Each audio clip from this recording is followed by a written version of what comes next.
Here we are on this walk, setting off just after sunrise. We're going to take the path straight in front and we're going to head up past the bell before turning and heading up past Saddlestone Quarry, heading up towards low water before starting the climb up to the Old Man of Coniston.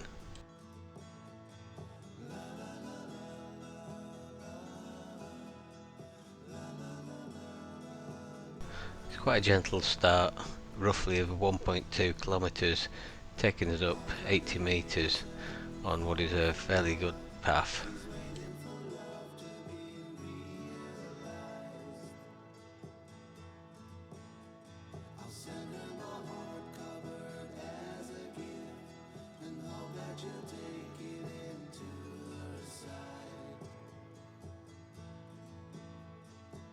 As we turn round the knoll, we've got a great view in front of Weatherlam, but that walk's not for today.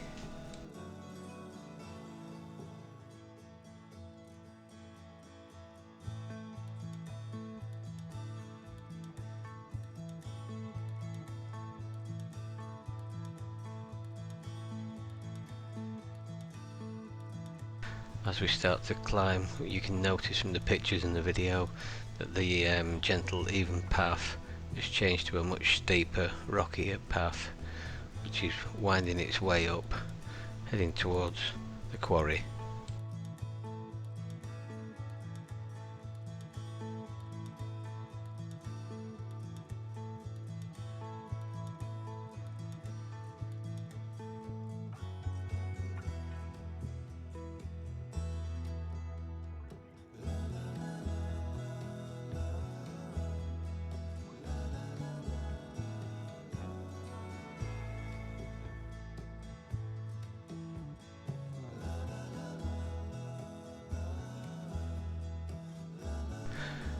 We had a quick look in the quarry at the remains of some of the buildings.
Once through the quarries we carry on climbing and eventually we reach low water. Low water was a tarn that was deepened in 1713 to help provide power for the quarry in the valley below, but since the dam has been breached and it has returned to the original tarn which it once was.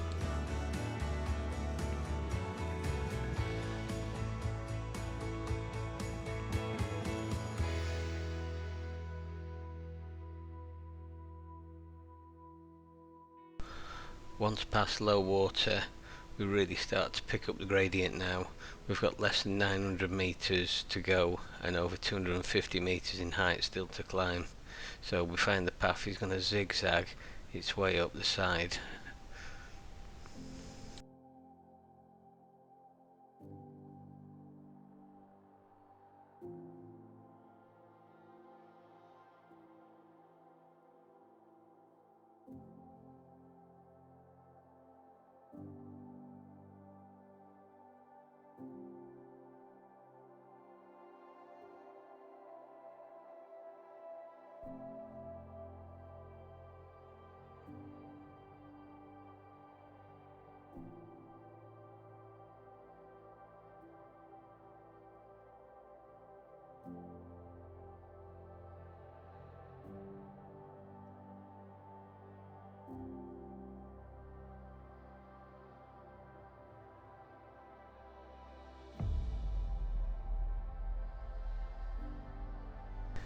Once we reach this open corner, the views really open up over Coniston and Coniston Water, and you can see as far as Lake Windermere and Tarn House. We're going to swing right now and finish the last bit of the climb up to the summit of the Old Man of Coniston.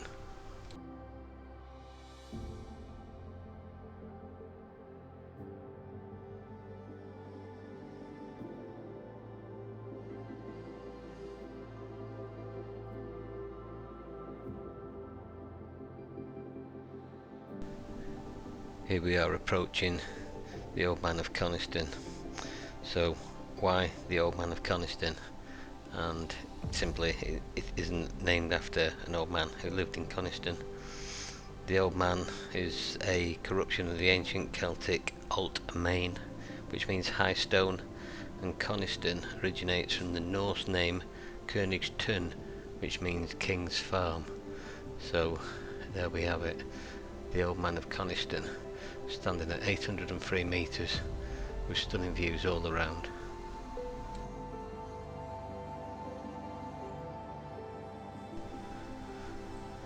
One of those rare occasions at the summit of the Old Man of Coniston where there's actually only ones there.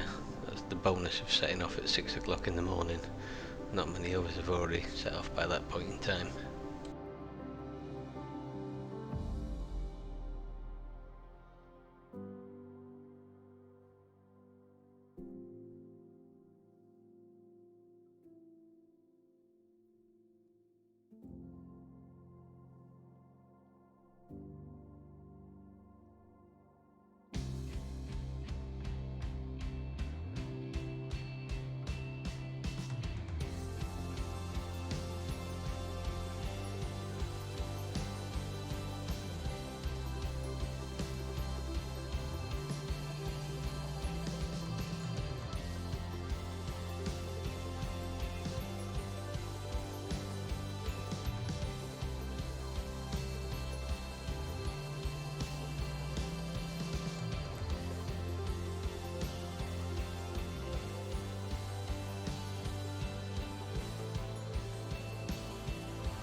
Good timing, just as we'd finished the drone flight, 3 guys were just arriving at the summit, so we quickly set off and headed over to Brim Fell, which has to be one of the easiest pickups you'll find for a second Wainwright on a multiple walk.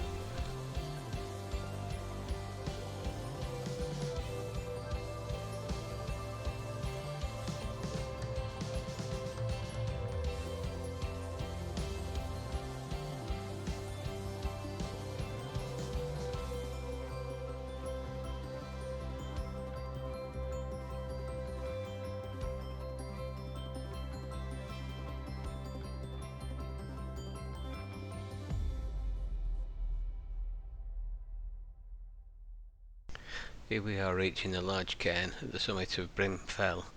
Brim Fell stands at 796 metres.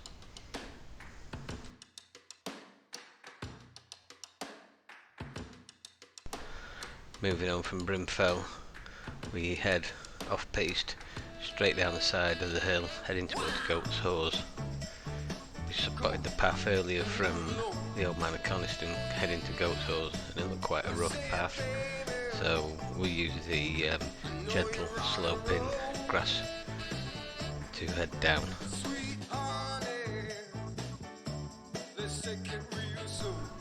We took the opportunity to stop for a quick coffee at Goats Hause. The climb ahead to Dow Crag was facing us, and we thought we'd just replenish our energy and get warm as the sun had gone and the wind was starting to pick up.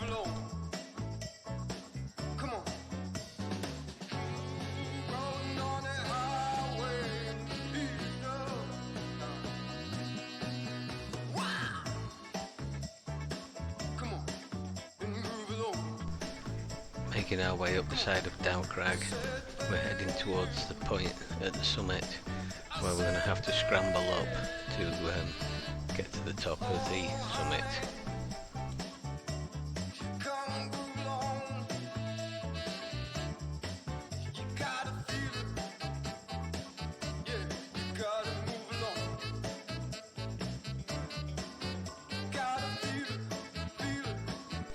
can see the summit ahead.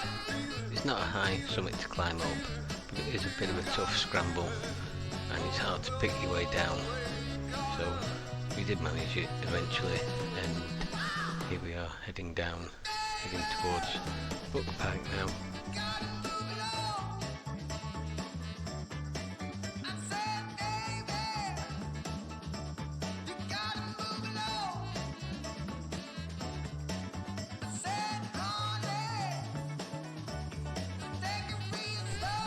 The ridge continues along and we head over the summits of Buck Pike and Brown Pike. Some great views coming up from Buck Pike.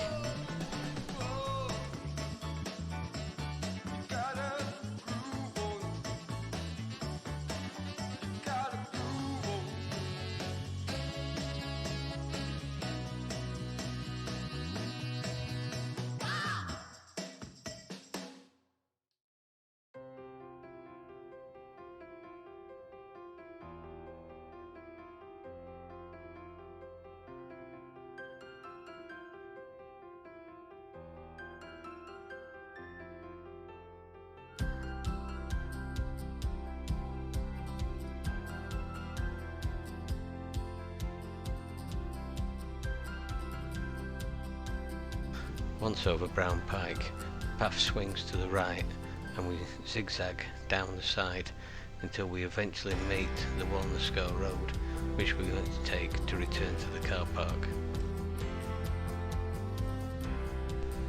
As we approach the crossroads here, where we're going to head left onto Walna Scar Road, we have our last views of the Scar Fells, which we've seen following us on the walk ever since we reached the top of the Old Man of Coniston.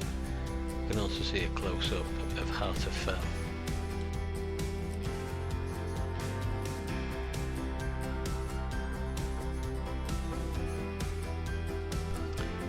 Not gonna kid you, Walna Scar Road was just short of 4 kilometres with still 380 metres to descend, and it felt a long way down, especially as the sun had come out and it was really starting to heat up.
At this point the path splits on the map.